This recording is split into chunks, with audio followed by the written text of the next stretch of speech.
east-west line in the course of the 18th century. As you know, the county boundary was theoretically to the west at the Mississippi River and to the north at the Great Lakes. And it did make the task of the rector a fairly... So that includes Chicago. So when he comes back, and thank you for joining us, we'll be able to greet you with that greeting which the Bishop of Virginia once used, actually with the Bishop of California, because Virginia's claims went to the Pacific in one version. He said, "I always like to hear from the further reaches of the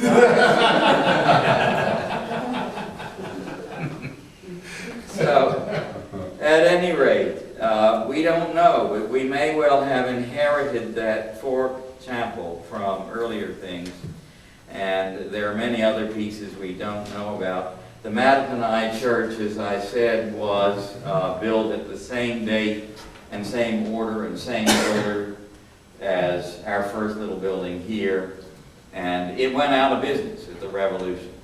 The Revolution almost killed all of us.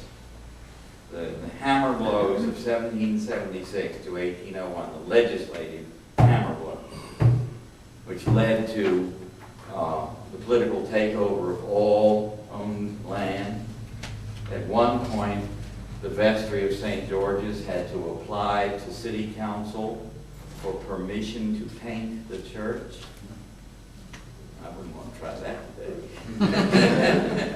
And the hammer blows and the popular discontent and the popular rising of Baptists and Methodists and Presbyterians, all of whom had very strong growth beginning in the middle of the 18th century and then going on.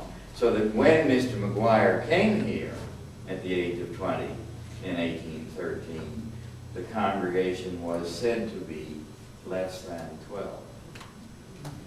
It almost died. And Mattaponi died and was simply an empty ruin when the trustees advertised it for sale in 1815. They advertised it for sale saying, "We want someone to buy it and remove the building materials to prevent further desecration to the ruin."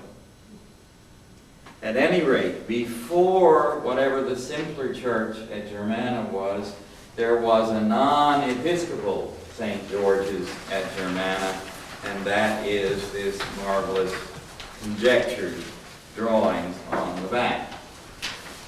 The Governor Spotswood, as you all know, brought a group of German iron workers and others out there in 1714. And there they built a palisaded village of log huts and pig pens.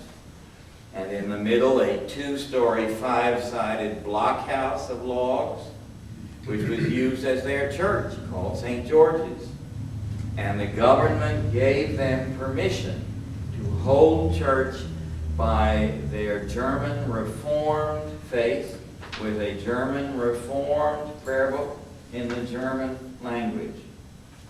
And again, that is, we believe, on the site that Mary Washington owns, the Enchanted Castle site. And if we ever get money to continue our archaeology, because it's just sitting there, one of the things I hope we will find is remnants of this five-sided blockhouse, and thus of the German St. George's Church of 1714. And we can think about the relationship. I mean, one of the intriguing things is we say that the Anglican Church was established. You had to be Anglican, you had to pay taxes, but there were places where that wasn't quite so. I mean, the Germans at this St. George's are one example. Just to the south of us in Hanover County in the 18th century, the Presbyterians were given permission to have and had 4 reading houses They weren't permitted to call them churches, reading houses. And though Patrick Henry was Anglican and a nephew of Patrick Henry, the Reverend Patrick Henry, it seems to me fairly clear that it was a good thing. There were some Presbyterians around preaching a little better than the Anglicans, so that "give me liberty or give me death" could come out of the mouth of an otherwise well-brought-up Anglican boy. So the history is intriguing, and we need to think about the parish, as I say, as people doing things housed in a variety of ways. To get back to this site, since this is the one that we think of most highly at the moment, it was set aside as the church lot when the town was laid out. Remember, we're official, we're government. And when the town was laid out in 1728, or thereabouts, this block was divided in half.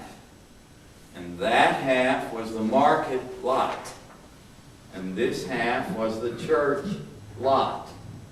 And on the church lot, in a couple of years, we built the first church and opened the graveyard, presumably about 1732.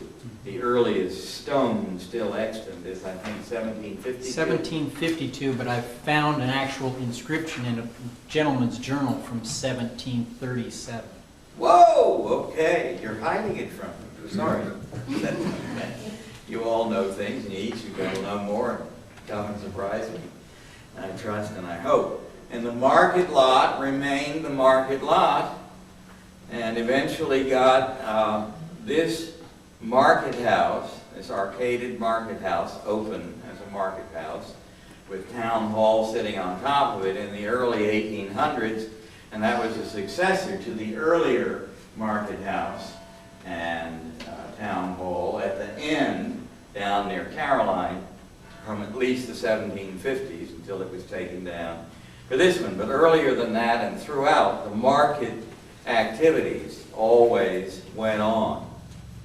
And also sometimes things like the disciplining by the senior warden of two men who were baptizing without license.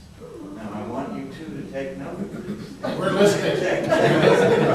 Your licenses are right in the middle of the 1700s. The senior warden, who was an officer of government, had powers of government, was told, "There are two men down by the river baptizing." And so he went down and he arrested them. And he had them brought here and tied to the flogging stake, and had them flogged 17 stripes, and thrown in the jail overnight, and taken out in the morning, and flogged 16 more stripes, and sent on their way. And thus did we treat our Christian brethren if we thought they weren't quite on the right wavelength. That may help explain why by the late 1700s, a lot of people thought, "I don't want anything to do with that outfit." Really don't. And interrupt with questions or comments at any time as we go along. Are they the two men who were memorialized on a plaque on the Baptist church? And their descendants give hundreds of thousands of dollars to the Baptist. I mean, it really is. There's that plaque that says, "So the two men who were imprisoned in Fredericksburg for preaching the gospel." I didn't know that, Trace. I know you're such a good Anglican that you wouldn't even walk to there. Amen. I'll go with my Baptist brethren. So in any case, we got a church in 1732, may have looked a little like this. Mr. McGuire arrives, takes that down, and builds a bigger brick church. You know, something about its size. Builds it as lightly founded as possible, because he's building it over graves. And they're trying not to go too deep. You know. Oh, poor Miss Emma's toes. But that's one of the reasons it then sort of falls apart, that church. And besides, he is so successful, they need a bigger church. And so in 1847, they buy a design for a Gothic church from Richard Upton, Anglo-American architect who has just created Trinity Church, Wall Street, that incredible building. And we buy a design. We just don't happen to build it. We turn around and we build this Romanesque one. And you think, what does it matter if it's Gothic or it's Romanesque? That was a hot topic at the time. James Renwick, the architect of the Smithsonian Castle building, wanted to build that in Gothic. And Robert Owen said, not on your life. Romanesque is the true American style. Now, how he got there has eluded me for many years. I hope to figure it out. So think about our little row of these rich buildings. The Baptist church in Gothic in the 1850s, our church in Romanesque in the 40s, our courthouse by Renwick in his Smithsonian Gothic in the 1850s. And so we're part of an architectural ferment or debate. Yes, sir. Maybe you mentioned this, but this building I've always heard is older than the church. I did mention Marion, and Well, let me turn right to that since it's the next event, as it were, in terms of structure. That building then is built in 1849, has a fire in early 1850s, and when it is repaired thereafter, what had been just a choir gallery at the west end had the two side galleries added. In the course of time, we've pushed a chancel out. It was originally a box with a pulpit up on the end wall. That was pushed in to make a chancel out of what had been a vestry room, and many other changes, including very notably what the clear windows changed by having stained glass put in them, beginning with the Maguire window in the 1880s and then continuing in the 20th century. This building, Marion, I had always personally assumed must have been from the date of the second building, the sort of federal style church of 1815. And then one day, as some of you will